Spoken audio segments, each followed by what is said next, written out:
అన్ని వర్గాల వరకు నచ్చుతుంది సినిమా, ఎందుకంటే సీన్స్ ఆ రేంజ్లో ఉన్నాయి కాబట్టి.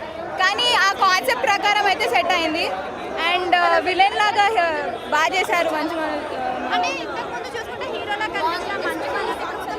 కానీ యాక్చువల్గా ఇప్పుడే ఆయనకి ఎక్కువ సెట్ అయింది అనిపిస్తుంది. Maybe his action or way of view. నేను ఆయన పెద్ద అంత ఫ్యాన్ కాదు, వేరే మూవీస్ కూడా చూడలేదు. But according to his hero films కన్నా ఇది బెటర్ అనిపించింది నాకు. అండ్ అఫ్ కోర్స్ హీరో గురించి his scripts are always amazing from childhood to till now. So Mirai is one of his blockbuster again.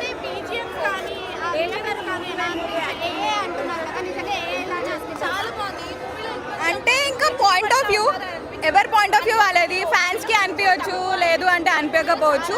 But ఆ సీన్కి తగ్గట్టుగా ఇంకొంచెం ఎక్కువ చేంజెస్ చేసి ఉంటే బాగుంటుండే. బట్ అంత ఫిలిం నాలెడ్జ్ లేదు కాబట్టి యా ఇట్స్ గుడ్.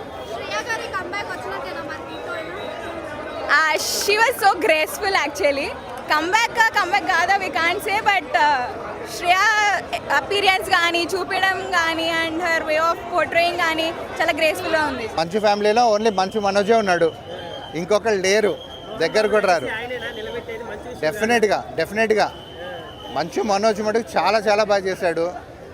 అండ్ ఈ మూవీలో అంటే తేజస్ వచ్చే ప్రతి మూవీలో ఈ మధ్య మనం చూస్తున్నాం కదా, అన్ని మూవీస్ చాలా బాగున్నాయి. ఈ మూవీలో మటుకు స్పెసిఫిక్గా చెప్పాలంటే యాక్టింగ్ కానీ డైలాగ్ డెలివరీ కానీ అద్భుతంగా ఉంది.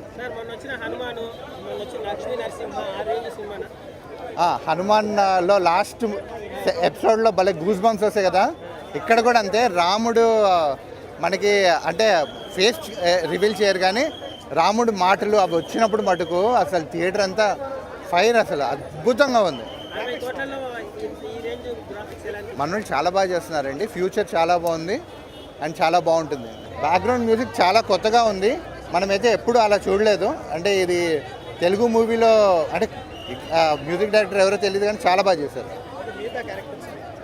మిగతా క్యారెక్టర్స్లో మన గెటప్ సీను మటుకు బాగా కొన్ని ఎపిసోడ్స్లో మటుకు బాగా నవ్విస్తాడు. ఇప్పుడే